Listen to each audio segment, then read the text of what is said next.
Bismillahirrahmanirrahim. Assalamualaikum warahmatullahi wabarakatuh. Apa kabarnya pemirsa TVmu dimanapun Anda berada? Senang sekali saya Rizky Nur Ilmi kembali hadir menyapa Anda dalam program Catatan Akhir Pekan TVmu. Yang setiap pekannya kita membahas dinamika keumatan dan kebangsaan, tentunya dalam perspektif Persyarikatan Muhammadiyah bersama ayahanda kita Bapak Profesor Dr. Dadang Kahmad MSI, Ketua Pimpinan Pusat Muhammadiyah. Dan pada kesempatan kali ini kita akan membahas mengenai nilai sosial yang terkandung dalam surat Al-Ma'un. Dan seperti yang sudah kita ketahui juga bahwa dalam 7 ayat dalam surat Al-Ma'un ini secara singkat menggambarkan beberapa hal terkait kepedulian sosial. Dan kita akan membahasnya lebih lanjut lagi terkait dengan nilai dan hikmah yang terkandung dalam surat Al-Ma'un bersama ayahanda kita yang sudah terhubung secara virtual. Langsung saja kita sapa. Assalamualaikum warahmatullahi wabarakatuh. Waalaikumsalam warahmatullahi wabarakatuh. Apa kabarnya Pak Prof untuk pekan ini?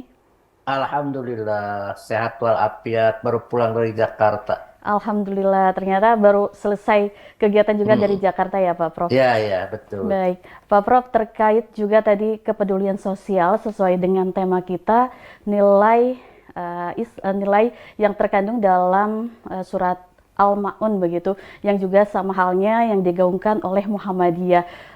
Dari Pak Prof sendiri, bagaimana sih Pak Prof penjelasan yang terkandung dalam surat Al-Ma'un ini? Silahkan Pak Prof. Ya, Bismillahirrahmanirrahim.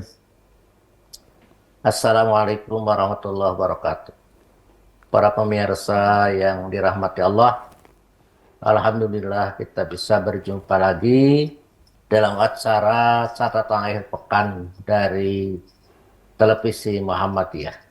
Yang kita akan membahas sekarang itu adalah nilai sosial dalam surat Al-Ma'un. Surat nomor 107 dalam rangkaian Al-Quran 114 surat. Jadi ini 107 dan terdiri dari 7 ayat yang diturunkannya di Mekah Al-Mukarramah. Ini ayat Makkiyah. Ayat ini menceritakan tentang eh, akhlak yang jelek, ya, akhlak yang harus dijauhi oleh kaum muslimin. Yaitu pertama yang harus dijauhi itu ialah menghardik anak yatim. Yadah itu bukan menghardik, mendorong, menyingkirkan, menjauhkan anak yatim dari lingkungan. Yang kedua, tidak menyuruh orang untuk memberi makan orang miskin. Yang ketiga adalah orang yang sholatnya lalai dari sholat, lalai dari sholat. Yang keempat adalah sholatnya ria, ingin diketahui orang banyak, ingin dipuji orang banyak. Dan yang kelima adalah orang yang tidak mau membantu kepada orang lain, tidak memberi bantuan pada orang lain. Jadi ayat ini memang ayat yang menyangkut hubungan sosial dengan orang-orang lain. Baik. Walaupun sholat di sini disebutkan sholatnya itu tidak bagus jika dia tidak ikhlas, artinya tidak mengabaikan pujian orang lain, dan sholatnya tidak bagus jika dia tidak pernah memberi bantuan pada orang lain. Di ayat ini ayat yang turun di Mekah, sebab nuzulnya ialah yang pertama,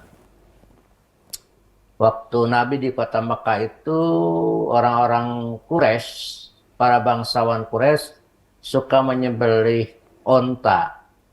Dan mereka mengadakan pesta, mengadakan makan-makan yang khusus untuk orang-orang kaya. Tiba-tiba ada seorang anak yatim yang sudah lama tidak makan dan dia minta supaya diberi makanan. Tetapi Abu Sufyan waktu itu menghardiknya. Jangan sana, jangan dekat-dekat ke sini. Maka Allah memberi sindiran terhadap perilaku orang Quraisy itu, pembesar Quraisy itu, ialah apakah engkau tahu orang yang mendustakan agama? Ara'aital ladzi yukadzibu biddin fadzalikal ladzi yad'ul yatim. Dialah yang yadu itu menolak anak. Wala yahudu ala ta'amil miskin, dan tidak pernah menyuruh orang untuk memberi makan orang-orang miskin. Kenapa di sini disebutkan menyuruh orang miskin, orang lain untuk memberi makan orang miskin? Sebab pekerjaan memberi makan orang miskin itu yang paling rendah itu menyuruh. Sebab kalau orang menyuruh itu tidak tergantung punya atau tidak punya uang. Tidak tergantung pada punya atau tidak punya harta. Menyuruh itu kan siapapun bisa. Jadi artinya serendah-rendahnya orang memberi makan itu ya dengan menyuruh. Itu paling rendah. Masa menyuruh orang lain saja tidak bisa? Artinya seluruh manusia termasuk kaya miskin, yang kaya memberikan makanan kepada orang-orang miskin yang tidak punya menyuruh orang yang kaya untuk memberi bantuan makanan kepada orang-orang miskin. Itu artinya. Kalau memberikan semacam batas yang paling rendah dalam memberikan indikator terhadap sesuatu. Kalau sampai tidak menyuruh saja tidak mampu, maka orang itu betul-betul mendustakan agama. Itu yang menyangkut tadi asbabun nuzul berkenaan dengan ada yadu'ul yatim, ya. Tapi nanti ada lagi mengenai asbabun nuzul ayat selanjutnya. Sekira itu dulu. Baik Pak Prof, Masya Allah, artinya dalam surat Makkiyah ini, surat Al-Ma'un, tadi meskipun hanya 7 ayat, tapi maknanya atau nilainya tuh juga sangat bernilai dan bermakna untuk kita terapkan di kehidupan sehari-hari. Nah baik Pak Prof, kita lanjutkan di segmen berikutnya. Tetaplah bersama kami pemirsa dalam catatan akhir pekan TV-mu. Baik, terima kasih pemirsa, Anda masih bersama kami dalam catatan akhir pekan TV-mu, dan kita masih membahas mengenai nilai sosial yang terkandung dalam surat Al-Ma'un. Tadi Prof Dadang sudah menyampaikan beberapa penjelasan aspek yang terkandung dalam surat Al-Ma'un ini. Tadi asbabun nuzulnya sudah disampaikan oleh Pak Prof. Juga salah satunya tadi terkait pengelolaan anak yatim begitu, dan juga dalam sholat itu tidak boleh ria, atau dalam ibadah itu tidak boleh ria. Nah Pak Prof silakan bisa menjelaskan tambahan terkait asbabun nuzulnya. Betul, dilanjutkanlah ayat itu. Wawailul lil musallin, maka celakalah orang-orang sholat. Yaitu alladzina hum an sholatihim sahun, orang yang terhadap sholatnya lalai, melalaikan sholat. Itu mereka susah melaksanakan sholat atau merasa itu, dan mungkin sholatnya tidak oleh Allah tidak dinilai bagus. Mereka itu dicelakalah orang-orang yang sholat, alladzina hum an sholatihim sahun, alladzina hum yura'un, yaitu orang-orang yang sholatnya Ra'un itu ialah ria, ingin dilihat. Asbabun nuzulnya ialah zaman Nabi ada orang yang kalau di hadapan manusia dia sholat, kalau di belakang manusia dia tidak sholat.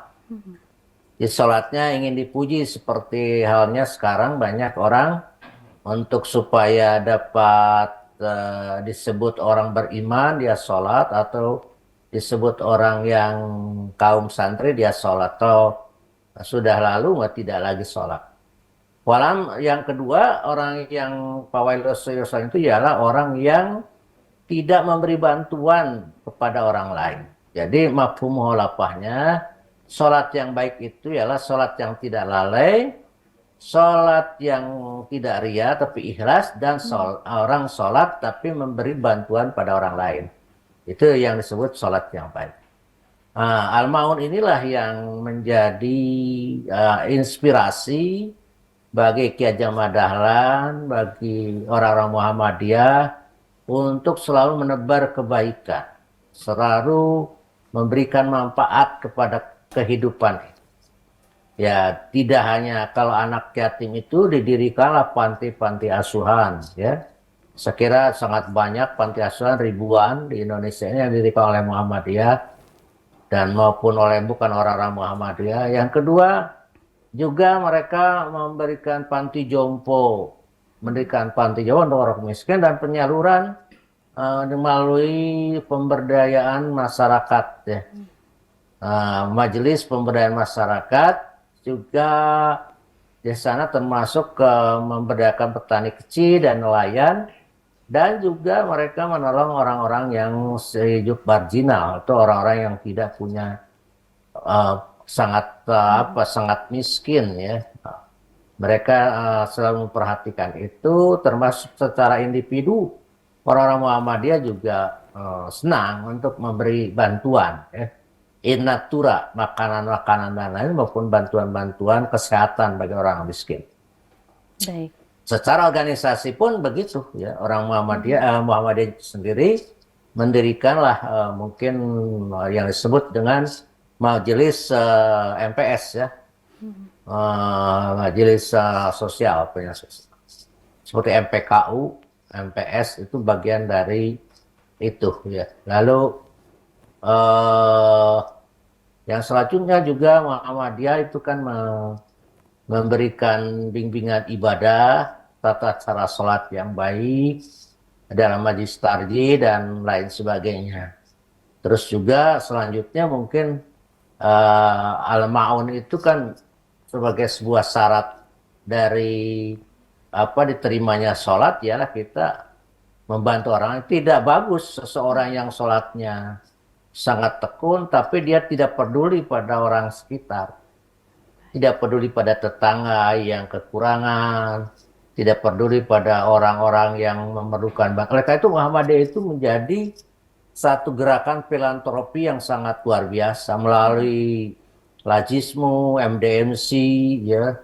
Terus kemarin itu ketika masalah Palestina, kita dengan sangat kuat membantu dengan miliaran di sana itu. Ya sudah 20 miliar lebih kita mengirimkan bantuan ke Palestina untuk membantu mereka yang sekarang sedang mengalami musibah, dibunuh dan dizalimi oleh Israel, sehingga mereka tidak punya kesempatan mencari rezeki. Ya, mereka perlu makanan, perlu kesehatan, dan kita peduli akan hal itu. Baik. Dan yang mungkin musibah-musibah di lain tempat seperti di Libya waktu ada banjir besar, terus juga di Maroko ketika ada gempa bumi, ya kita tetap memberikan bantuan kepada mereka. Kalau di dalam negeri apalagi, ya. Sangat Kita diutamakan memberikan begitu ya, Pak bantuan Prof. kepada, termasuk kemarin waktu COVID, ya kita kan memberi bantuan dengan sangat luar biasa, ya. Baik. Sampai di atas 1 triliun dana yang dipakai untuk kegiatan penanggulangan COVID. Baik, Masya Allah, langsung dibuktikan secara langsung begitu ya Pak Prof dari organisasi Muhammadiyah. Pak Prof, untuk penegasan kembali di zaman sekarang ini, fenomena yang terlihat kan juga adanya, kalau bahasa kasarnya ya Pak Prof, yang kaya semakin kaya, yang miskin juga semakin miskin. Nah, Pak Prof melihatnya seperti apa? Apakah juga secara umum dan organisasi Muhammadiyah sudah menerapkan dengan baik dari apa yang terkandung dalam surat Al-Maun ini, Pak Prof? Ya, kalau dari aspek melihat pada Muhammadiyah, saya kira Muhammadiyah sudah berusaha semaksimal. Tapi kan jangkauan Muhammadiyah tidak terbatas juga, karena memang mungkin tidak seluruh wilayah Muhammadiyah, daerah Muhammadiyah maupun cabang Muhammadiyah bisa ada di tiap pelosok di Indonesia. Kita masih terbatas jumlah daerah, cabang maupun rating, Sehingga ya masih ada celah-celah dari bangsa ini yang belum kita cover. Saya kira tapi ini juga mungkin secara individu orang-orang Muhammadiyah pun sangat luar biasa perhatian. Mereka orang-orang dermawan, orang-orang yang mereka percaya bahwa kehidupan ini hanya sebentar dan mereka memiliki harta. Harta itu digunakan untuk kepentingan kemaslahatan umat, kemaslahatan umum, ya.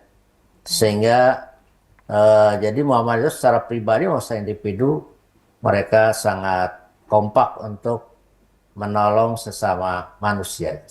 Masya Allah, artinya juga semakin terorganisir dengan baik apa yang sudah dilakukan oleh Muhammadiyah dari pusat hingga grassroots-nya ya Pak Prof ya. Pak Prof, semakin menarik lagi perbincangan kita terkait nilai sosial yang ada dalam surat Al-Ma'un. Namun kita jeda terlebih dahulu pemirsa, tetaplah bersama kami dalam catatan akhir pekan TVMO.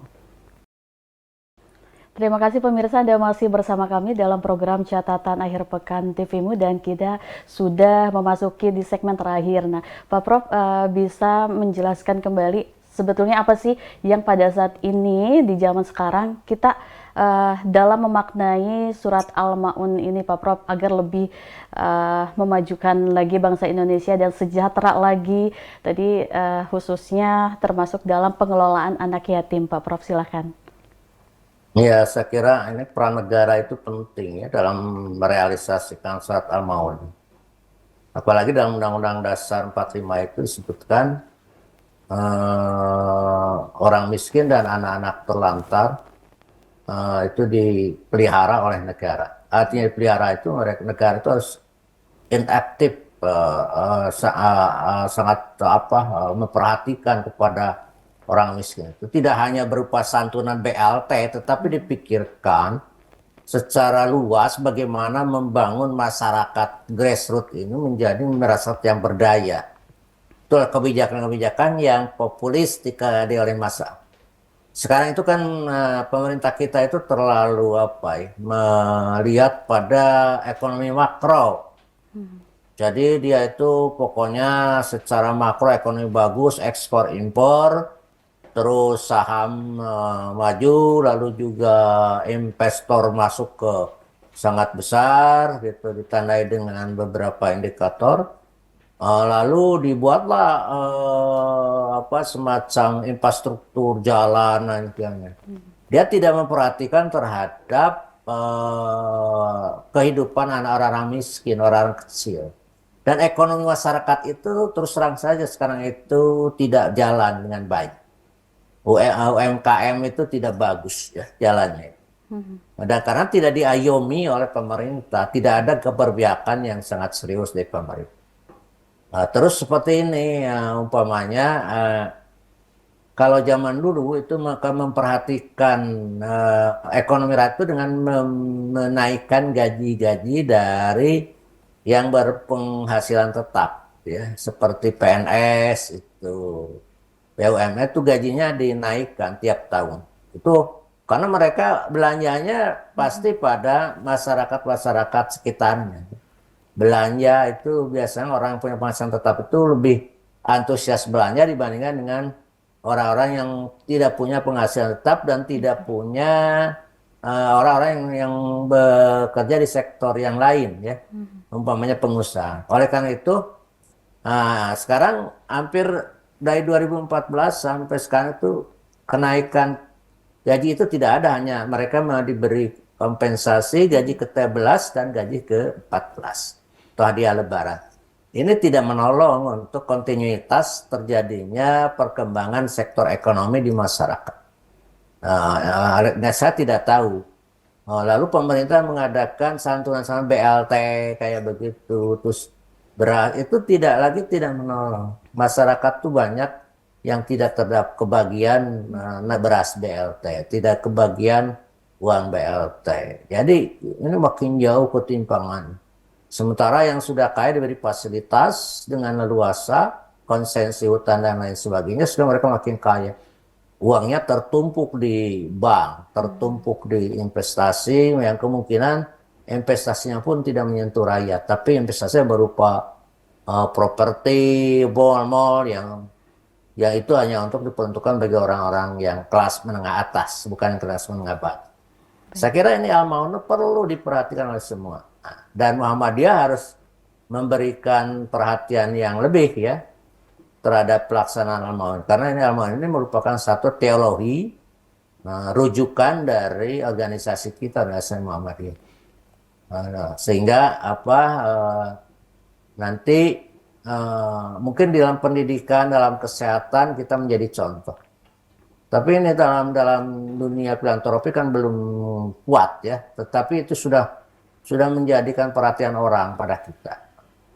Mudah-mudahan ke depan kita diberikan kekuatan oleh Allah untuk menolong orang-orang miskin, memperdayakan mereka menjadi orang-orang yang berdaya dengan berbagai fasilitas yang dimiliki oleh Muhammadiyah. Itu yang mungkin. Masya Allah Pak Prof, terima kasih atas informasi dan penjelasannya.